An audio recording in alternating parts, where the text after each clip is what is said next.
유병헌 씨가 지명 수배된 지 오늘로써 23일째입니다. 하지만 현재까지 유병헌의 얼굴을 실제로 봤다는 사람은커녕 행방에 대한 작은 실마리조차 찾지 못하고 있는 실정입니다. 네, 그래서 오늘은 저희도 좀 시각을 달리 해봤습니다. 그동안의 정황을 통해 드러난 유병헌 씨의 현재 심리 상태를 분석해보고 가능성이 있는 은신처를 추정해보겠습니다. 대한민국 1호 프로파일러 배상훈 서울디지털대학 교수와 함께합니다. 어서 오세요. 네, 안녕하세요. 자, 먼저 처음으로 돌아가서 네. 유병헌이 어떤 인물인지부터 간단히 좀 더 살펴봐야 될 것 같습니다. 다른 사람과의 그 어떤 지금까지 정황으로 봤을 때 잘 이렇게 사교성이 좋은 이런 사람은 아닌 걸로 드러나고 있죠. 사회성이 낮고 예.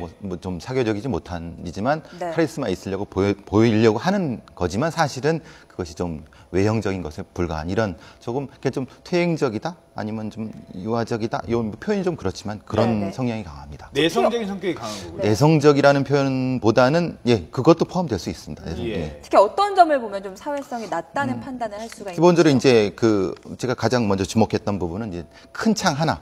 그러니까 집무실에 있는 집무실 창문 봤을 때 하나. 그리고 네. 낮인데도 이제 창 하나밖에 없는 상태에서 네. 거기를 통해서 세상을 바라보려고 하고 사실은 다른 쪽으로는 관계를 맺지 않은 형태가 가장 특징적으로 보여질 수 있습니다. 예. 자, 집무실 사진을 저희들이 좀 준비를 했는데요. 뭐 이런 걸 보면 몇 가지 좀 단서를 찾을 수 있을 것 같으니까 프로파일러시니까 좀 설명을 좀 드리도록 하겠습니다. 네, 방금 지금, 말씀하신 이 창 말씀하시는 거죠? 그렇죠. 예, 예. 우선 이제 사진을 찍었던 장소인데 그 안에 보면은 가구들이 있지 않습니까? 이 가구들도 뭔가 그 특징이 있다고요? 기본적으로 이제 보통 뭐 라운드형 이런 형태가 좀 둥글 이런 형태가 형태가 있는 것이 보통인데 네. 아주 각진 형태만 정확히 딱딱딱 마련되어 있습니다. 식탁집에서 어떤 형태, 둥근 물론 형태 쓰십니까? 네모난 형태 쓰십니까? 그런 형태는 여러 가지 같이 있을 수 네. 있을 수 있는데 이제 이 각진 형태를 주로 선호하는 것은 이 사람 사이의 거리를 얘기를 하는 겁니다. 그러니까 흔히 말하는 좀 멀어지고 싶은 그러니까 자기와 동떨어진 형태 이런 것들을 얘기를 하는 것이죠. 이 각진 테이블이 다른 사람과의 거리를 갖고 싶다라는 뜻을 나타낸다는 말씀이시죠. 지금 사진이 나가고 있는데 주로 테이블들이 다 이 둥근 형태가 아니라 이렇게 사각형 형태, 각진 형태를 보이고 있네요. 긴 일렬로 쭉 돼 있죠. 네. 그리고 다른 어떤 장식이 거의 없는 형태거든요. 이렇게 다른 사람과 좀 거리감을 두고 싶다라는 얘기고요. 또 침실에서 레일이 있는 기차가 발견됐고 금수원이나 전남 순천에 있는 별장에서 폐기차가 발견되기도 했어요. 이것도 어떤 의미를 가지고 있다고요. 말하자면 뭐 외로운 아이 증후군이라고 제가 말씀드렸는데 어제 말씀드렸죠. 기차 같은 경우가 그런 특징적인 겁니다. 사실은 사실 친구가 없는 거죠. 그거 자체가 친구가 될 수 있는 그러니까 혼잣말을 뇌까리는 형태 뭐 이런 형태가 주로 저런 것들을 가장 기본적으로 성격 특성을 볼 수가 있는 형태가 됩니다. 그러니까 기차를요. 마음의 휴식처로 생각한다고. 그렇게 생각했을 가능성이 높습니다. 그래서 자신이 항상 볼 수 있는 공간에 폐기차를 놓는다든가 아니면 자신이 항상 가는 데에 그와 비슷한 물건을 배열하는 아주 독특한 성격을 가지고 있는 사람입니다. 예. 그리고 사진을 또 분석을 해보면요.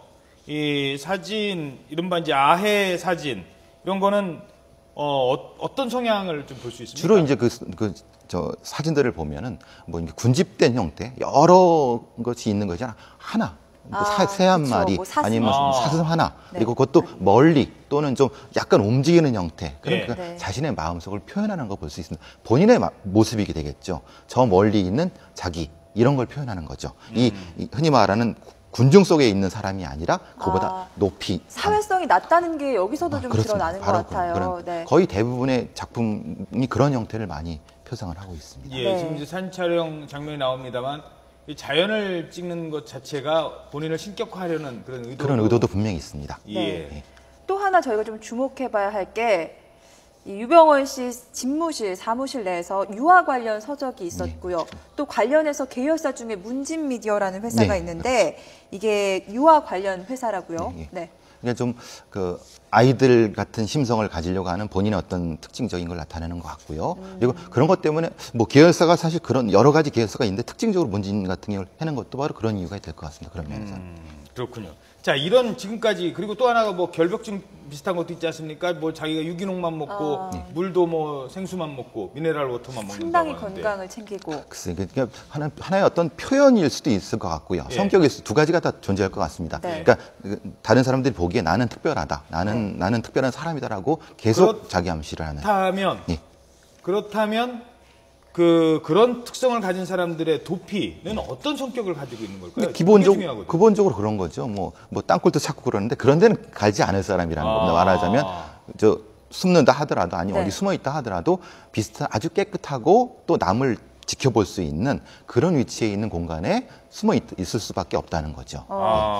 이 구원파 내에서는요, 이런 얘기도 한대요. 살아있는 예수다, 유병원 씨를 두고요.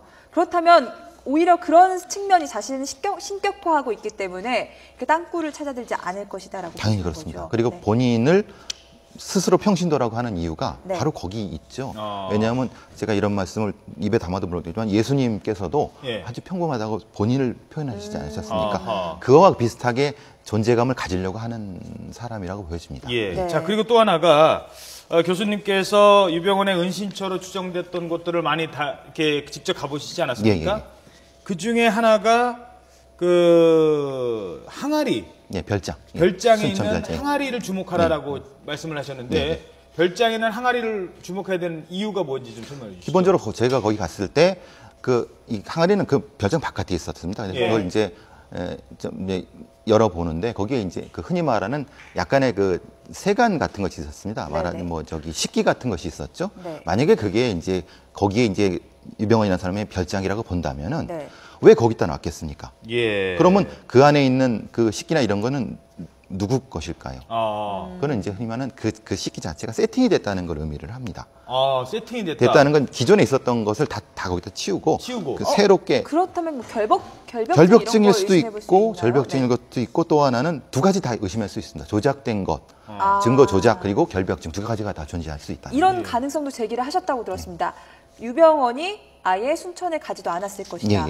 거기에 대해서도 좀 설명해 주시죠. 왜냐하면 거꾸로 이제 어젠가요 그저께 모 방송에서 이제 그 별장에 뭐 20, 30대의 차가 주차돼 있고 건장한 남자들이 갔었다 이런 얘기가 리포팅이 됐는데 거기는 열대도 못 들어갑니다. 그 마당에는. 좁기 때문에. 좁기 때문에. 그리고 그 막다른 골목이기 때문에 거기 들어갈 수가 없습니다.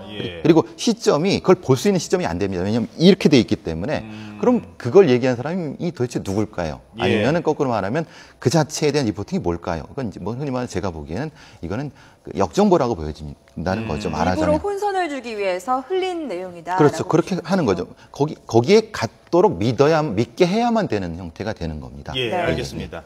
자, 그런 가운데 지금 우리가 또 주목을 해야 될 게 유병원을 돕는 사람들만 생각을 했는데 실제로 구원파, 기독교 복음 침례회에는 두 가지 나눔 갈래가 있는 겁니다. 그 중에 하나가 평신도회, 하나는 기독교 교단. 기독교 교단은 원래 권수찬 목사의 그 대통이고요. 유병원 씨는 이 평신도회를 이끌고 있는데 이러면서 두 사이의 갈등. 그러니까 우리가 유병원을 보호해줄 필요가 있느냐라고 기독교 교단에서 얘기를 하니까 아예 해체를 시켜야 된다. 구원파를 해체시켜야 된다. 이런 발언을 했다는 게 지금 일간지를 통해서 알려지고 있거든요. 이게 아주 중요한 단서가 될 것 같습니다. 핵심적인 단서라고 보여집니다. 설명 좀 해주시죠. 초기에 이제 쉽게 검찰에서 출두할 거라고 생각했었는데 저도 그렇게 생각했었습니다. 왜냐하면 이건 법정 싸움을 해서도 될 수 있는 것인데 왜 갑자기 사라졌을까라고 그런 걸 했을 때 아마 그 두 집단 사이에 다툼이라든가 아니면 갈등 형태 때문에 이 사람이 잘못 판단했을 수도 있고 그 출두 부분을 그냥 계속 숨어 다니는 형태가 됐을 수도 있고요. 그러니까 어떻게 보면 이거는 그 집단 내부에서의 뭐 권력 다툼이 되겠죠. 온건파, 강경파 사이에 그렇게 권력 표현할 다툼 수가 있는 거죠. 그걸 그 연결고리만 잘 활용을 한다면 결정적인 제보도 받아낼 수 있겠네요. 받아낼 수도 있고 이 사건 해결을 궁극적으로 할 수 있는 수단이 될 수 있을 것 같습니다. 알겠습니다. 네, 지금까지 대한민국 프로파일러 1호 배상훈 서울디지털대학교 경찰학과 교수와 함께 유병원의 현재는 분석해봤습니다. 고맙습니다. 고맙습니다.